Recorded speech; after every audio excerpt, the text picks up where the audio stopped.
I've never seen a diamond in the flesh. I cut my teeth on wedding rings. Dude, that's pretty cool. Man, that is a sad clown. Dude, that's pretty good. This is The Gloom, bringing you weekly interviews with F3 Omaha packs, exploring their F3 experiences and finding those sticky elements that create the glue in the gloom.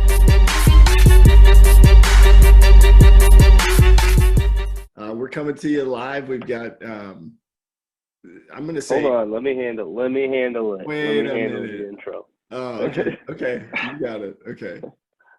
Hello, listeners. This is your humble constituents, Pony Express and the Plague. Today we are joined here by a personal friend of mine and a very special guy. Some of you may know him as possibly the tallest member within the organization. Others may know him as the former site Q of the Woodshed, or you just may know him as Bovine. So we've got Bovine here today. Bovine, thanks for joining us, buddy. Certainly appreciate it. Yeah, you know, we like to, I guess, cool. Thanks for the feedback there. This is maybe my second time doing the intro, so it's going to be a little stumble through, but I think we usually start off with some questions about, hey, why F3? How'd you get here? Tell us about the nickname and your first day there.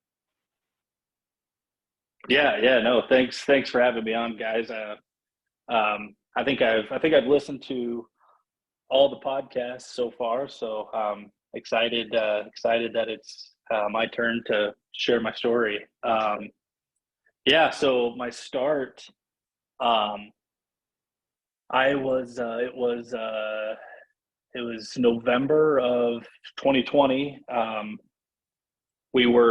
was at a going away like happy hour with my current work, and we were a couple of guys towards the end of it were E85 and Dome sitting at their table, and they were talking about going to a workout in the morning, and I was like, honestly, like kind of half buzzed, and it was more of like oh, hey, thanks for inviting me, guys. And they were like, oh no, actually you should come. It's like a free thing in a park, and you should come out. And it was like, it almost felt like a dare. So I was like, okay, yep, I'll be there.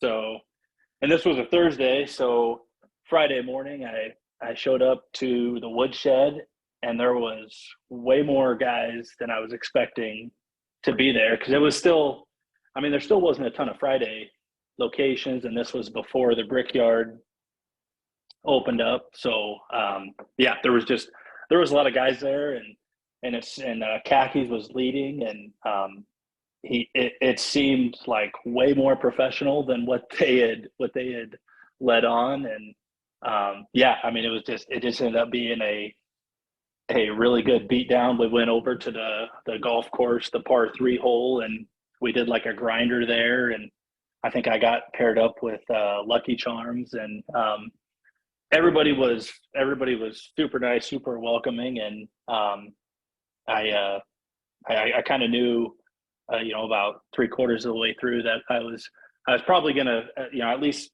come back a few times to do the workout.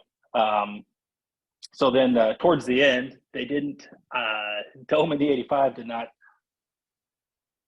tell me about the getting a name. So when I got to the middle, I was kind of like I think like a lot of FNGs, just pretty overwhelmed, and like didn't know what was going on, and wasn't giving them very good information. And I don't know if it's the 85 or Dome throughout. Well, he works for the cattle division of the company. So then people started throwing out different breeds of cows, and somebody yelled out Bovine, and that's what stuck. And I'm not even sure if people were like using my first name, because Bo and Bovine, but it ended up working out really well, and, I kept coming back.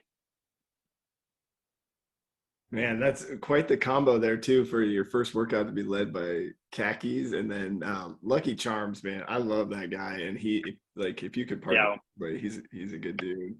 What yeah. from a fitness standpoint, I mean, how did this compare, or I guess what were you already working out, or what was your kind of fitness level like? Yeah, but my fitness background, you know, in high school, I went to a small school, so I was lucky enough to be able to do like all the classic sports, football, basketball, track. So always stayed working out during that. Got to college and just, I mean, it was just kind of sporadic. I play a ton of pickup basketball, so I stayed in decent enough shape doing that, and then graduated college and really kind of slowed down. It was just on and off, going to the gym, running a little bit on the treadmill, doing some weights, just nothing, nothing that was, I mean, it was just, kind of like barely maintaining, and working out was like not something that I like really enjoyed. I was just doing it so I wouldn't turn into a complete slob, I guess, for lack of a better explanation of it. But so pandemic hits, and I mean, it was kind of like a lot of my social, my social activities were like going to happy hour with friends and coworkers, and that kind of went away when the pandemic hit. So I started working out like a little bit more treadmill wise, doing a few more miles than I normally did. I think I saw somebody post like when the first month of shutdown came, I think like the first full month was April, and somebody said something about doing 30 miles for 30 days in April, and I was like, oh, that sounds like a good challenge. So I started doing that more, but it was good for me, but it was just boring. And when F3 came along, I went to that first workout. I was like, well, this is way more fun than going by myself and putting my headphones in at the gym. So that's what made it easily stick for me. Well, I guess that was going to be my next question. Was you had mentioned in the opening or the intro there when you're talking about your first day that 2/3 of the way through you're like, oh yeah, I see myself coming back, and you just said it was more fun than running on the treadmill. Was it the social aspect, or was it the challenge of the workout itself, or a combination of the two? I mean, or something else I'm not thinking of. Yeah, I think it was a combination of the two. I liked, yeah, like I said, everybody was super welcoming. It felt like a team thing. Nobody was really competing against each other. So I enjoyed that I wasn't, there wasn't going to be some like measurement. It was just a you versus you type thing. So yeah, I mean, I think that kept me coming back. But I mean, don't get me wrong, I was a little hesitant about, just being naturally inverted and kind of slow to get comfortable in a new setting. I mean, I was still, I didn't was a little nervous about going to coffee right away, and I still had this like this feeling that well, these guys have all known each other for a little while. I'm a new guy, so I'm just gonna kind of hang in the back, and I'll keep coming to the workouts, but I'm not gonna like fully engage with everybody outside of the beat down, I guess. And I get that feeling. I remember having the same thing where you're like, God, these guys are all best friends or just run around together and hang out outside of this probably, and I'm this newcomer. And I remember having the same thought. Well, I'll come for the workout, but I'm not really here to exchange pleasantries and get to know people. I guess, Yeah. when was it that you were like, okay, yeah, it's something where I see benefit in kind of connecting with these guys? Were you go to a coffee one time? Was it, okay, I've been to enough workouts and I like these guys enough, I feel comfortable enough to kind of open up, or what was it?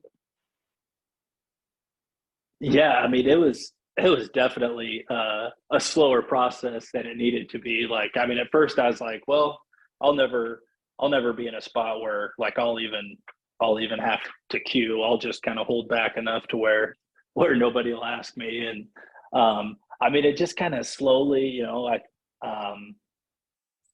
I think because I didn't queue my first workout until like the next or till June. So like it was about 6 months before I finally queued. And then I think shortly after that I started going to coffee. I mean, it was just like there was just it was just really small baby steps for me to really embrace, everything that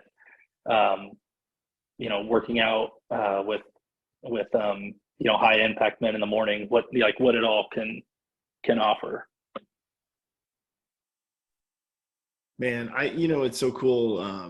I just keep going back to like thank you pandemic for sending us all these amazing leaders, because that's what happened. And I fortunately, unfortunately, whatever, I hear that in your story too. And it just, to me, I think the pandemic highlighted, especially for myself, the need for that human interaction. And so I love that you found that with the guys, and that you found a group of welcoming guys. I'm curious, something I've been thinking about lately is, I could probably get a harder workout running, 30 miles in 30 days or whatever the challenge was. Like I could probably burn more calories or get a harder, more challenging workout at my house or at the gym.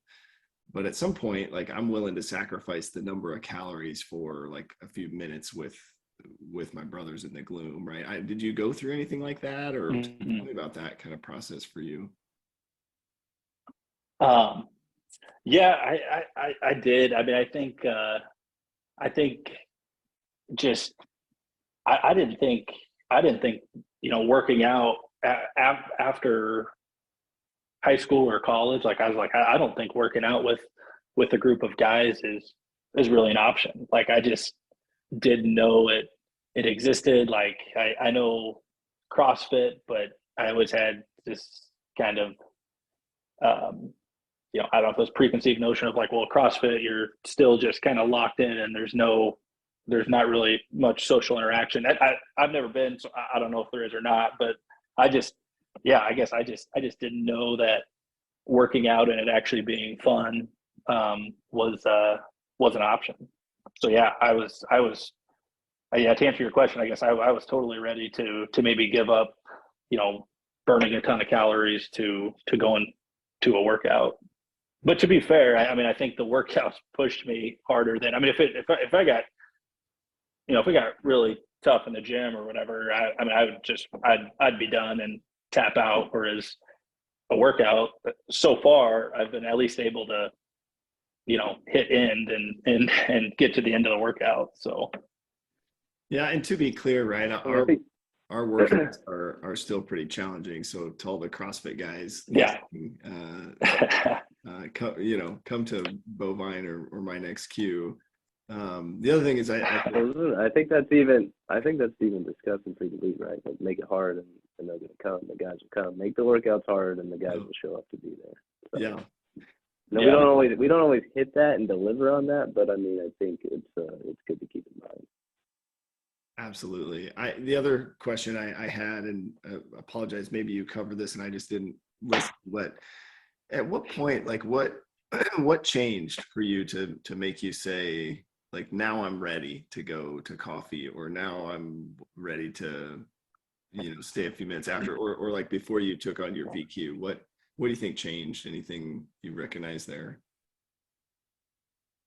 I think when I first started and I heard that there was coffee afterwards, and I was like, oh, I don't have time for that. I got to go home and get ready for work. But like the first couple workouts, I mean, I just like literally went home and sat in the chair and I was like, what just happened? Like that's, I didn't even know what hit me. So, I mean, it was just a combination of realizing, yes, you do you do have time to go to coffee. Because now, like, I hate when I can't go, like when I can't go to coffee now, I feel like I've been like, something's been stolen from me for the day. But so, I mean, it was a complete change on that end of it. And I think I do have to give a shout out to Bloodshot, because the day that he pushed me over the edge was, he asked me, he's like, "Hey, can you go to coffee?" And I was just like, that was the stepping stone of, yep, I can go. So shout out to Bloodshot for pushing me over the edge to get to coffee.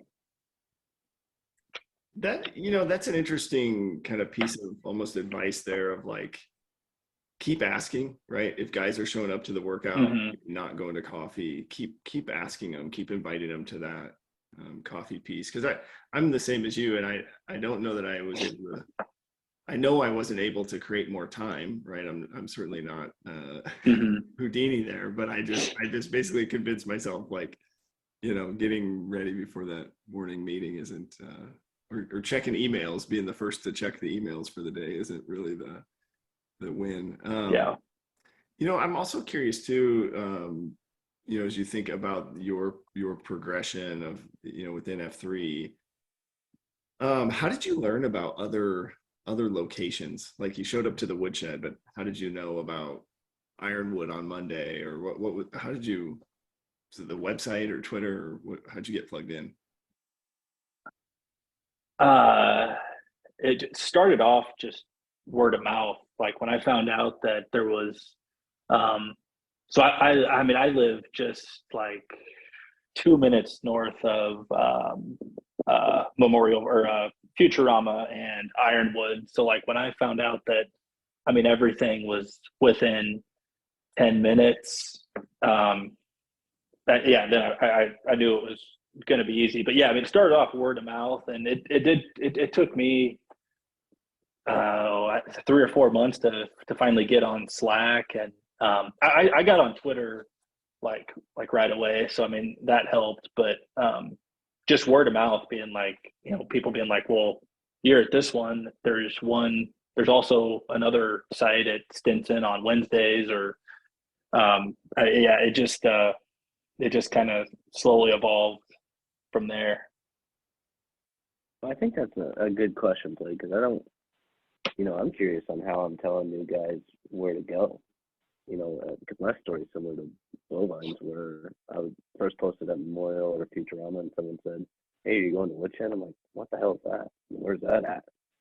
And then they tell you, "Oh yeah, it's actually here on every Friday, and it's just down the street over in Elmwood Park." So I wasn't quick to get on the Twitter until I only formed a Twitter so that I could post my little pre-blast and black blast and my name around the videos. And I wasn't quick to go to the website. So, I mean, maybe that's something that we should be thinking about is, okay, new guys, let's point you to the website. Let's do this. Or here's how you can get connected. I think it's a great question, Doug. Yeah, Knobs, I think, is the one who's kind of reminded me, at least, that like, new guys don't know the nicknames of locations, right? They know where Elmwood Park is at, or Memorial Park, but they don't know, they've never heard it called the Woodshed before. So, one of the other things, Bovine, I'm curious to your thoughts on this too, because, we have all these Murph sites and we do all these Murph challenges, and but what's your take from a fitness perspective? Did you jump right into the Murph, or were you like, I'm gonna wait on that? Were you intimidated? How'd you approach it? Yeah. So, well, when I first started, Ironwood wasn't open. So Monday was for sure my day off, because Octagon was just far. I mean, it's only like 15, I think it's less than 15 minutes to get to Octagon. But like, I was like, well, I'll maybe sometime I'll go check out the Octagon. I'm like, I'm obviously not doing a Murph because I'm not psycho, but I'm staying away from that. And then once Ironwood opened, though, I mean, it was, the idea was, I mean, it was just like, it was totally perfect for me, 2 minutes away. And, the idea was kind of a modified Murph, get people ready to Murph. And I think one of the first times they had a Smurf, I showed up thinking that it was just some easier version of a Murph.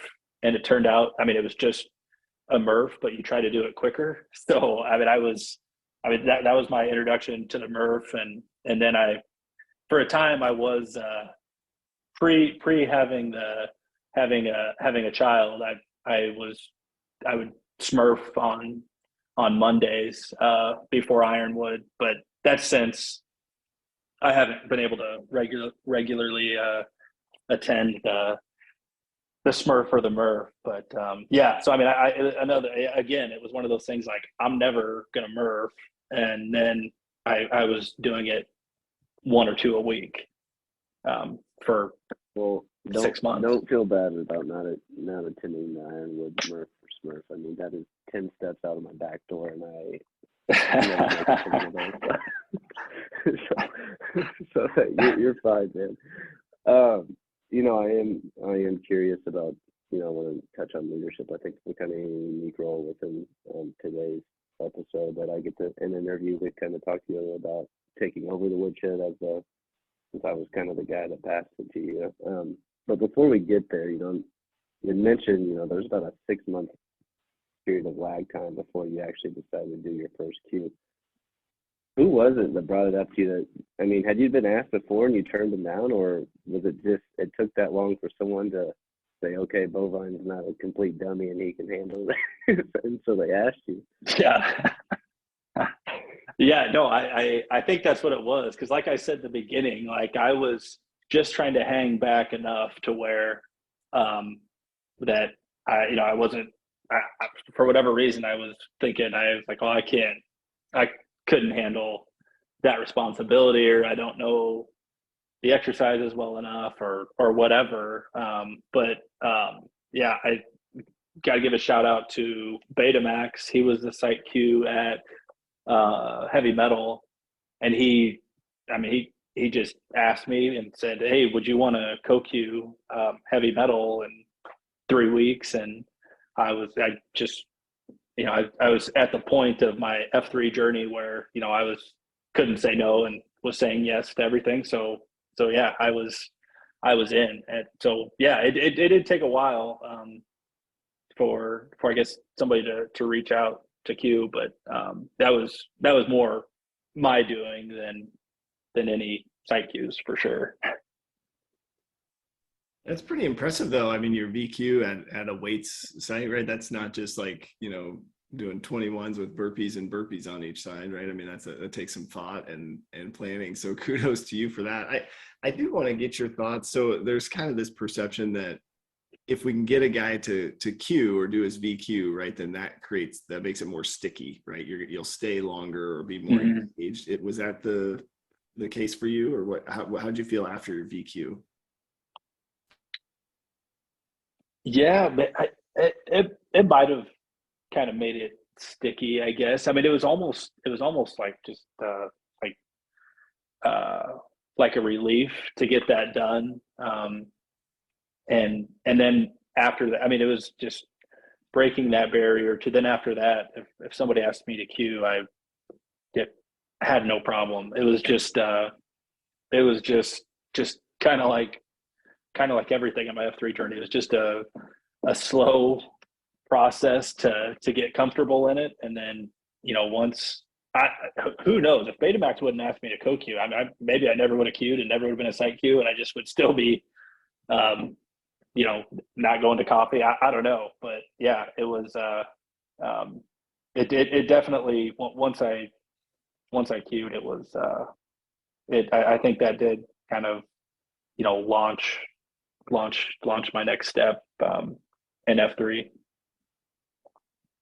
And I guess, how long was it between your VQ until I decided to ask you to kind of take over for the Woodshed? So I think it was about 6 months.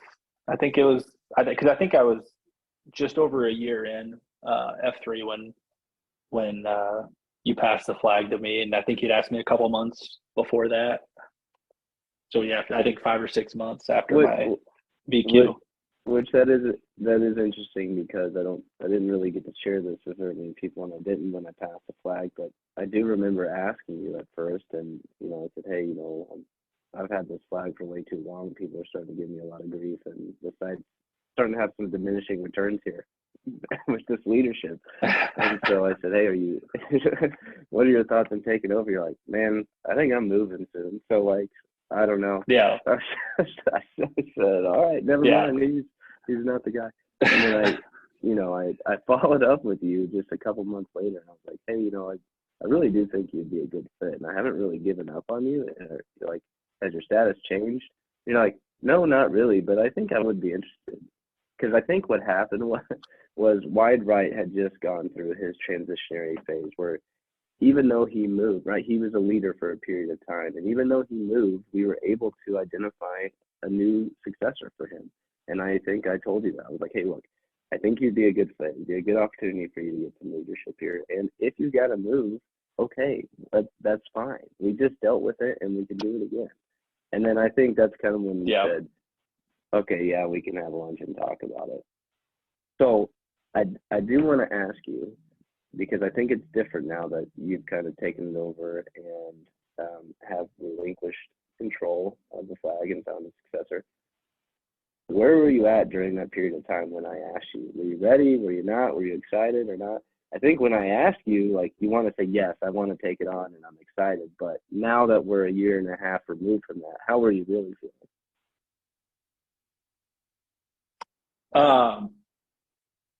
Yeah, I mean, I think it was a combination of being excited and nervous. There was,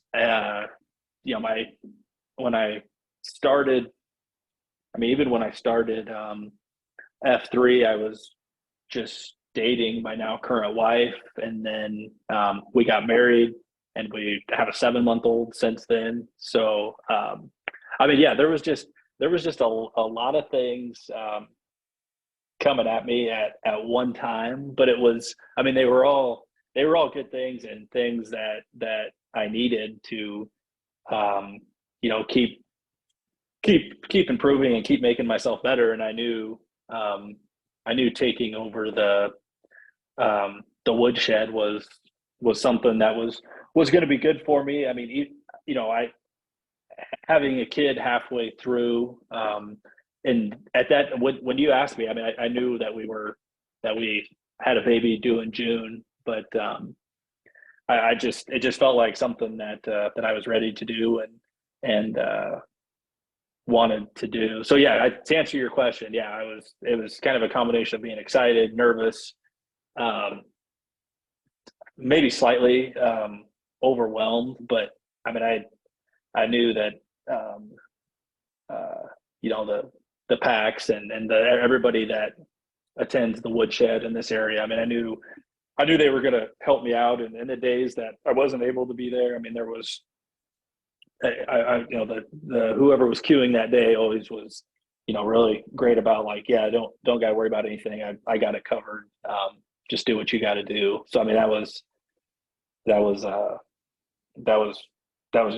great on the PACs' part. Man, I can't imagine, getting married, being in a site queue and having a baby all within, those are 3 life-changing milestones. I'm curious, as you reflect back, was there anything maybe through F3 or through being a site queue or that maybe prepared you to be a husband or a father, or is there anything there? Because I think ultimately that's what we're hoping to do, right? Is create strong community leaders. I don't know anything there. Yeah, for sure. Just being around all the guys in the morning, COTs, just mumble chatter about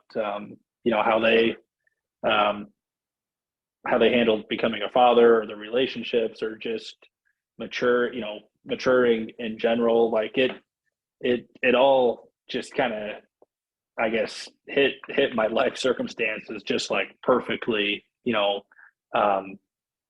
getting into F3, getting engaged, getting married. It was just all like it was just really good to have another, I don't know, coach, if you will, on all those different changes. So I mean, I feel really lucky that F3, came into my life at it seemed like just like the perfect time.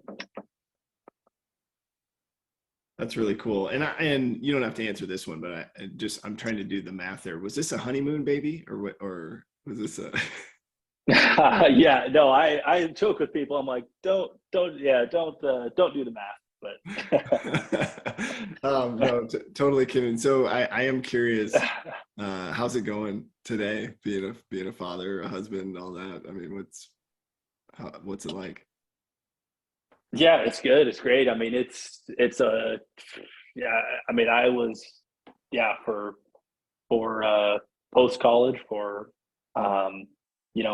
almost a decade, I was just living a bachelor life and, totally not, anywhere close to being prepared to being a good husband and father. And, it's completely, yeah, obviously it's changed my life, and it's been great. Yeah, really great. Well, I think the other piece then, that kind of segues nicely, and I know we were talking a little bit about leadership, but I do want to get your thoughts. I mean, essentially, right, all of this life is the flux, right? Kind of the life on life's terms, or and so I think for me that kind of leads to some questions about faith, or that third F piece, and just kind of increase your, maybe what's been your experience, and then what maybe where are you headed in that area, if you would share with us. Yeah. So I grew up, we went to Sunday school in church most Sundays. I felt like I had a pretty good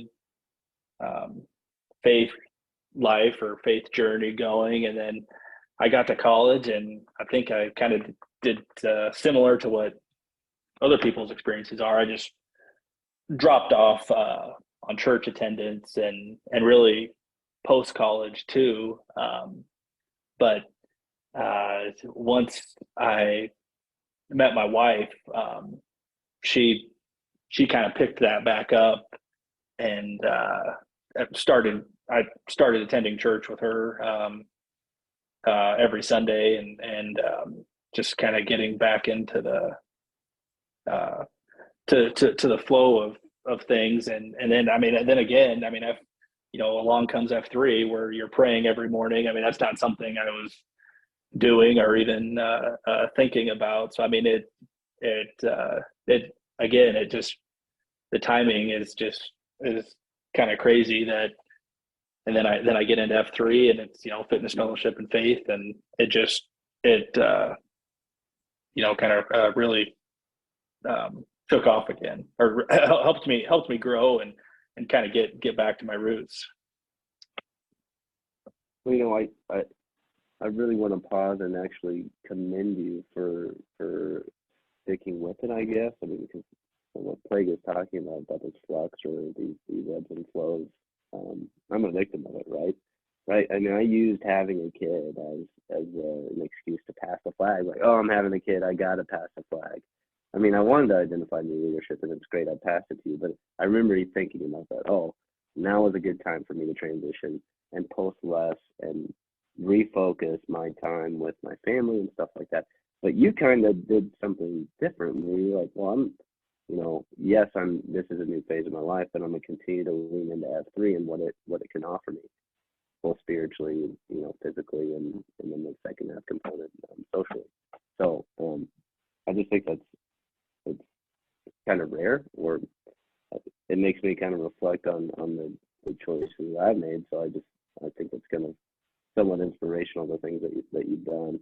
Makes me feel kind of bad of how I kind of handled everything, but it's more props to you than self-deprecation, I guess. No, I was just gonna say. I mean, I was throwing all kinds of. I mean, it's not like Pony asked me, and I was just. It was like totally yes. I mean, I did tell him first. I was like, well, I might be moving, and then it's like, well, I'm having a kid, but it is time for you to pass it on. And then, I mean, Pony's like, well, you don't have to have it for a year, like the example he was giving, but and then once I got it, I realized, I was like, I mean, this will be doable. But yeah, I mean, if I had the flag and was having a kid, I probably would have been in the same boat as Pony, being like, all right, who's ready to take this? When you're early in your marriage, right? That's prime time to make those types of mistakes, right? No, I'm kidding. Yeah. So the other thing I am curious about, because I think as you're looking at this, right, you took on this leadership role. It's helping to grow your faith, helping to just grow you as a man. But tell me about the other, like that community service or that living third kind of piece of the third F, because I think for guys with younger kids, it's a little bit different, right? You're maybe not able to go and volunteer at the food pantry, but what did that kind of third F aspect look like for you?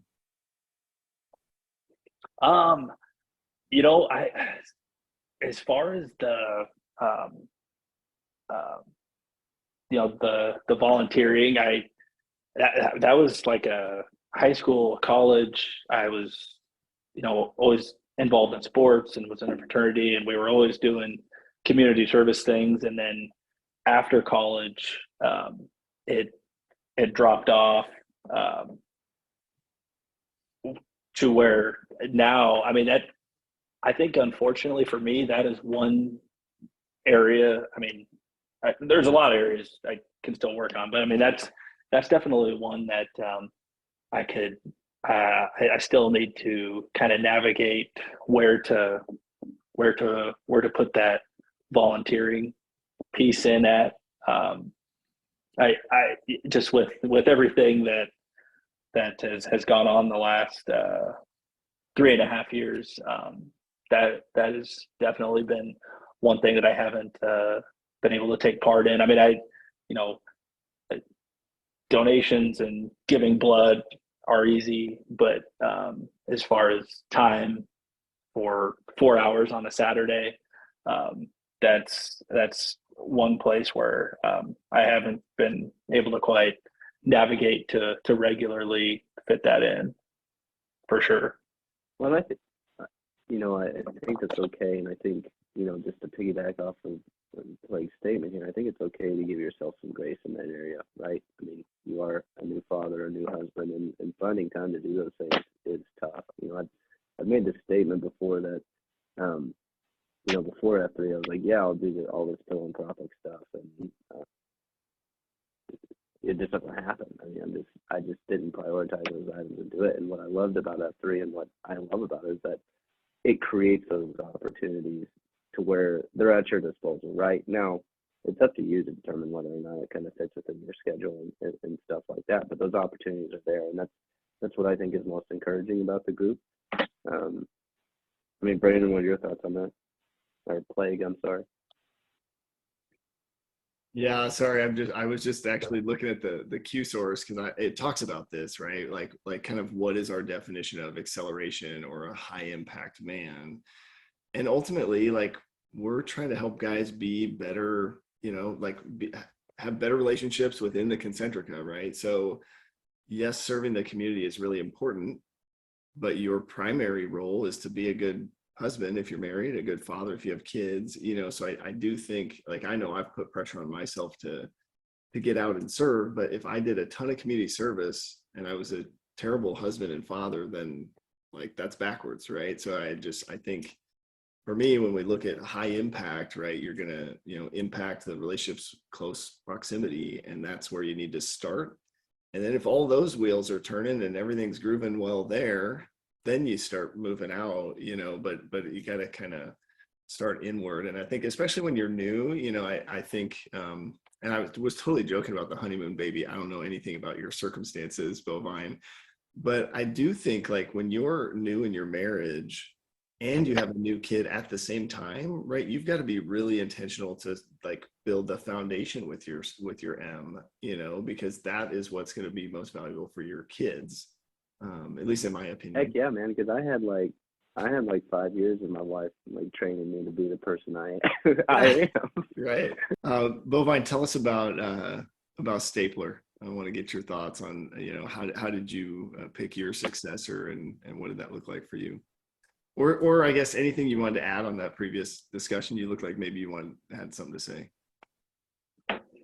No, yeah, I think just to kind of sum that piece up is, I mean, I think, yeah, F3 provides plenty of opportunities, and, they're well announced. So I think, yeah, just like you guys said, kind of balancing everything. And I do think there is a time and place that it can be done. So yeah, that's one area that I'm gonna continue to work on. But yeah, choosing Stapler, it was, is actually pretty easy. I mean, I think we talked about it, uh, a long time ago. I brought him out. Him and I go way back. He was a senior in college. I was a freshman, and like I said, we were in a fraternity together at University of Nebraska at Kearney. And I mean, we just stayed good friends even after he graduated. And I mean, him and I both would be the first to tell you that if even 5 years ago, if you would have said, "Hey, you two are going to be regulars at this men's workout group at 5:30 in the morning in Omaha, Nebraska," we would have said, I think you got it. You're wrong. That's that's not what we're going to be. Trust me." So, I mean, we Stapler was, he was super easy sell when he was coming back to Omaha. Just, I was like, "Hey, you want to come out?" And he's like, "Oh yeah, absolutely." Stapler super social, likes to meet new people, hang out, do all the be a regular at all the events and stuff like that. So when I was choosing for, looking for a site Q, I mean, it just made sense. Like, I mean, I don't even, our conversation, I think it was kind of like he knew what I was thinking and just was like, "Well, what do you think about me taking over the Woodshed?" And I was like, I think that would be perfect. I mean, it would just be totally fitting. I mean, I think that's almost like kind of coming full circle to bring out an FNG and they turn out to take the flag from you. You know what? I love that, because I think it's so rare that we have guys that are like, "Hey, what if I do it?" Right? And kind of step up to the call. I just love that, because I think it's rare to find people like that, and it shows a certain level of confidence in themselves, right? That we want to see. We want to see people kind of say, "Hey, I'm ready." And that's how new leaders get identified. Sometimes it's the former Q reaching out to you or whatever it is, but then sometimes it's the guys that step up and say, "Hey, Plague, like, I'm ready to go. Where do you need me? Where can I serve at?" So I do like that. I like that story about Stapler. I think it's making that known that you are interested in a leadership role is key, right? Because then if you're not doing the things that we're looking for in a leader, somebody's going to tell you what to do differently. And so, and I do think, it's up to the existing site Q to find somebody that they trust, that they feel comfortable handing it off to. And if that happens to be an F&G that they brought out and they kept engaged, like, then that's the way it shakes out. But I just think, I love that Stapler was forward about asking for it, because we're looking for guys to step up, right? And it's a responsibility to lead. You don't necessarily get a whole lot with it, right? It's not a reward-based leadership role where you get credentials and more pay, and right, you actually sacrifice more. Mm-hmm. Yeah. So we kind of went through your whole life cycle here. You're starting to graduate into post Qdom. Curious on your year and a half, 2 years here.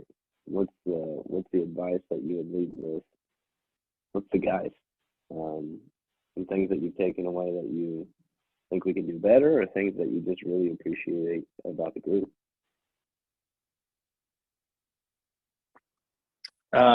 Yeah, I mean, I think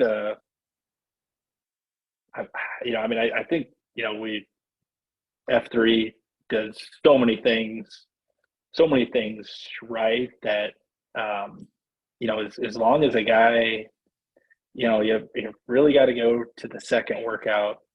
I think,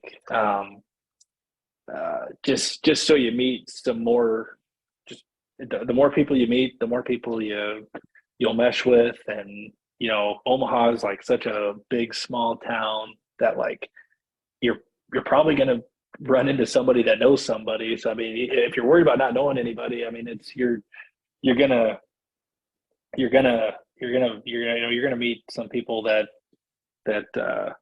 or are more comfortable with, and then that blossoms into being comfortable at most of the sites, at least in your area. So I think advice, I think you just don't be too quick to judge it, like I was being like, well, I'm just going to work out and kind of hang back. It's fun, but I'm not going to get too deep into the weeds or go to the CSOP or volunteer for anything. I'll just come to a few workouts a week. I just kind of keep nudging people along, ask them. The easiest one is to ask them to go to coffee. I think that can really kind of seal the deal on getting somebody to be all in. Solid advice there, man. Kind of as we wrap this up, I think one last question we kind of want to ask you is, if the guys are seeing you out there, you may not always share in the COT or share your thoughts and prayers at the end of the workout, but is there anything that we should be praying for you, or if the guys see you, any words of encouragement that you could use?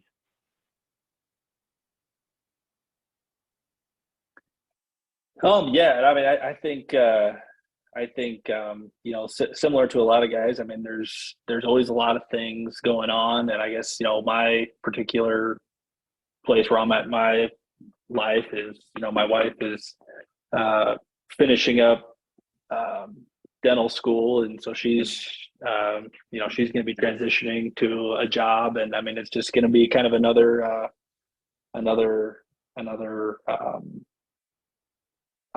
obstacle to figure out and transition to. So I mean, I think just there's always going to be things coming up that have to be dealt with, and I guess I would just hope that they can the transition can be as smooth as possible. Absolutely, man. We'll be praying for you there, and just know, I think your story is like so many other guys. I think it's very relatable, and I think a lot of guys look up to you, both as a leader, but also because you're so damn tall. But no, in all seriousness, I think just thank you for your service to the guys in Omaha here, and I think also just you should be proud. When I hear you tell your story, I hear you at a young age prioritizing your wife, prioritizing your child and your family, and that's what it's all about, right? That's what the world needs more of. Not necessarily more guys with six packs and big biceps like Pony, but we do need better husbands and fathers. So I appreciate you just being that kind of guy. We'll do a little name-orama here. I'll start us off. Sound good? All right. Brandon Flehardy, 37. The Plague. The Plague. And John Whitworth, 31. Pony Express. Pony Express. Bo Beckwith, 32. Bovine. Moo. It's a moo, right? It's a moo.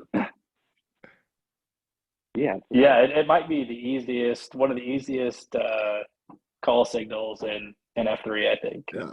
I never realized the Bo, like Bovine, like your name Bo, and that like works really well. That's like maybe the most clever name. Yeah.